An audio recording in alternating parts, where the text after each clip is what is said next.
이야기 리뷰 흥신소. 안녕하세요. 오늘은 칸 황금종려상에 이어 아카데미 시상식을 휩쓴 션 베이커 감독님의 작품 아노라에 대해 심층적으로 이야기해 보도록 하겠습니다. 브루클린의 클럽에서 스트리퍼로 일하고 있던 아노라는 러시아 재벌 아들 반야를 만나게 됩니다. 얼마 지나지 않아 즉흥적인 청혼을 받고 그대로 반야와 결혼을 하게 되죠. 그런데 그의 부모가 이를 무효화하기 위해 하수인 3명을 보내자 반야는 쏠랑 도망가고 남은 건 아노라뿐인 상황. 하수인 3명과 아노라는 함께 서로 다른 목적을 가지고 반야를 찾아 떠납니다.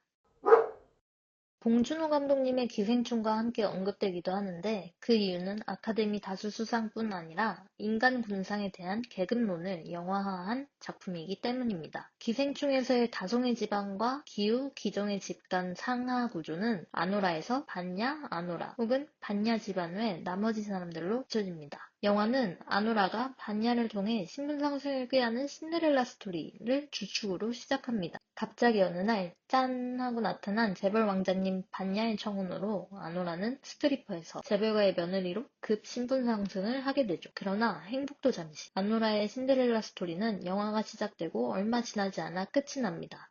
그런데 분명 신데렐라 스토리인데 신데렐라가 없는 것 같은 느낌. 왜일까요? 바로 아노라가 신데렐라답지 않게 억척스럽고 인생에 대한 욕망이 가득한 인물이기 때문입니다. 신데렐라 언니와 신데렐라의 집합체랄까요? 그리고 그런 신데렐라를 아무도 도와주지 않아요. 아노라를 돕는 건 아노라뿐입니다. 이러한 지점들은 영화를 꽤 흥미롭게 만듭니다. 대부분의 이야기들은 주인공의 목표를 향해 달려나갑니다. 그런데 이 영화는 아노라의 목표보다 이고르 일당의 목표를 더 크게 내세웁니다. 목소리가 커서 그런 걸까요? 반야 찾기에 돌입한 이 막에서는 주인공인 아노라가 그저 이고르 일당의 일원처럼 보입니다. 사실상 전형적인 서사 구조를 따라가는 듯 하지만 그 안에서 이리 트고 저리 트며 관객들에게 다양한 재미를 선사합니다.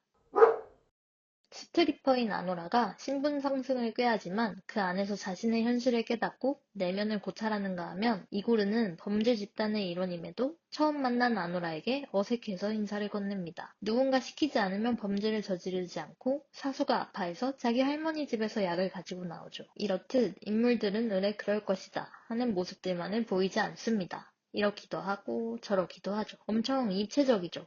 우리가 주변에서 볼 수 있는 사람 중 한 명인 것처럼요. 이건 션 베이커 감독님이 영화 속 인물들을 녹여내는 방식이기도 합니다. 플로리다 프로젝트에서는 바비가 책임져야 할 것들은 많지만 무력한 어른으로 나오는 것처럼요. 그런데 여기서 더 나아가 중심 인물뿐 아니라 주변 인물, 심지어 단역들을 통해 매력을 가져다주는 설정들을 꾀합니다. 반야와 함께 놀러 다니던 돈 많아 보이는 친구들은 사실 캔디샵 알바생들, 요리사 주방 보조들이었습니다. 그리고 반야의 엄마는 반야를 아가 다루듯 대하다가도 아노라가 비행기 안에서 반야를 욕하는 것을 듣고는 또 거기에 동의합니다.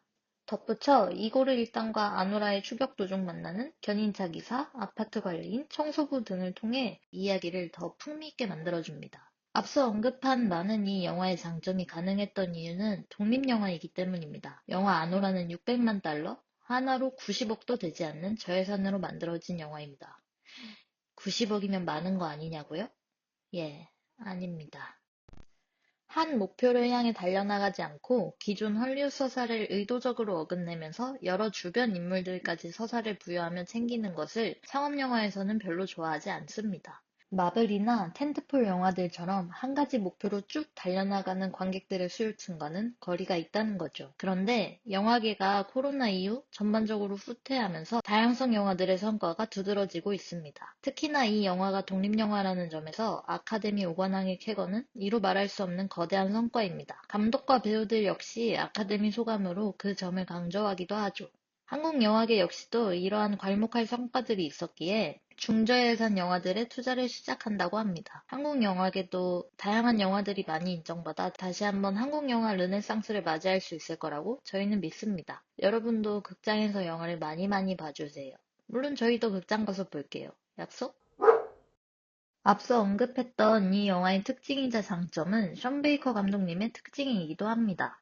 그는 미국 독립영화 감독으로 한국에서는 플로리다 프로젝트를 통해 처음 영화관에서 상영되기 시작했습니다. 아무래도 독립영화를 만들다 보니 아는 관객층이 적지만 특히나 영화 연출을 꿈꾸는 이들에게 귀감이 되는 감독인 것으로 알고 있습니다. 그에 대한 이야기를 더 해볼까요?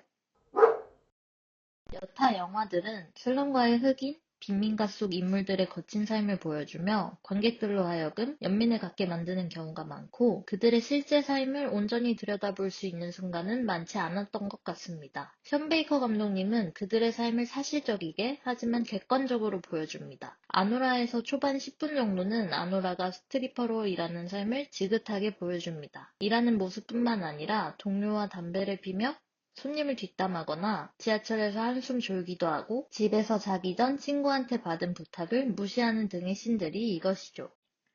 션 베이커 감독님은 자신이 모르는 세계에 자신을 던져넣어 통계에 잡히지 않을 정도로 적은 노동계층에 대한 흥미와 애정을 가지고 이야기로 다루기도 합니다. 사실적인 삶이 중요한 감독이기에 한 지역에 머무르며 흥미로운 인물을 찾아낼 비전문 배우를 캐스팅하여 이야기를 만들어내는 경우가 많습니다. 혹은 그 장소에서 촬영하는 방식으로 현실감을 더하기도 합니다. 텐저린은 비전문 배우들만으로 캐스팅했고 영화 전반이 아이폰으로 촬영되었습니다. 플로리다 프로젝트는 엔딩을 아이폰으로 촬영한 것으로 유명하기도 하죠. 영화 아노라 역시 아노라가 일하는 스트립클럽 오프닝 씬은 아노라를 제외한 몇 인물들은 실제 스트리퍼들이고 해당 오프닝은 짧은 대본을 배우들에게 주고 10분간 자유 연기를 통해 만들어진 장면이라고 하죠. 그의 작품은 이야기의 전개보다 캐릭터 자체의 매력을 강조하며 인물들의 일상과 관계를 보여줍니다. 이것은 관객들이 자연스럽게 그들에게 공감하도록 만들죠. 와중에 암울한 현실을 다루면서도 유머와 따뜻함을 놓치지 않는다는 것도 특징인데요. 인물들 간의 유대감이나 일상의 소소한 즐거움을 통해 인간미를 강조합니다. 비참함을 감정적으로 쥐어짜내지 않고 있는 그대로 보여줌으로써 관객에게 더 깊은 인상을 남겨요. 아노라가 이고르 일당과 함께하는 모습이 남편이 도망갔지만 도망치게 만든 장본인들과 함께해야만 하는 유머러스한 상황이라는 것, 이고르가 위로랍시고 던지는 유머들이 그러하죠. 션 베이커 감독님은 작품을 쓸 때 가장 처음으로 엔딩을 생각한다고 합니다. 엔딩이 영화에서 가장 큰 여운을 남기고 관객들이 그것을 통해 생각하게 만들기 때문이라고 해요. 때문에 영화는 늘 엔딩에서 관객과 이야기를 깊게 조우시키고 생각할 거리를 묵직하게 던집니다. 저희들끼리도 의견이 분분했습니다. 누군가는 엔딩을 희망적으로, 누군가는 비극적으로 받아들였습니다. 희망편으로 보는 쪽은 아노라가 이막부터 쭉 외면해왔던 자신의 처지와 상황을 인정하고 무너지고 바닥을 친다. 그렇게 내적 성장을 시작했다. 였습니다. 절망편은 그럼에도 불구하고 아노라의 삶이 크게 달라지지 않을 것 같다는 점이었고, 중도편은 이고르가 있기에 위로받고 나아갈 수 있지 않을까 하는 생각이었습니다. 엔딩에 대한 다양한 이야기들은 앞서 언급한 대로 션 베이커 감독님이 원하는 방식이기도 한데요. 아노라를 보고 여러분들은 어떤 생각이 드셨나요? 희망적이셨나요? 절망적이셨나요? 아니면 또 다른 의견이 있었을까요? 여러분들의 의견을 기다리겠습니다. 감사합니다. 다음에 또 만나요. 1위 흥. 이야기 리뷰 흥신소.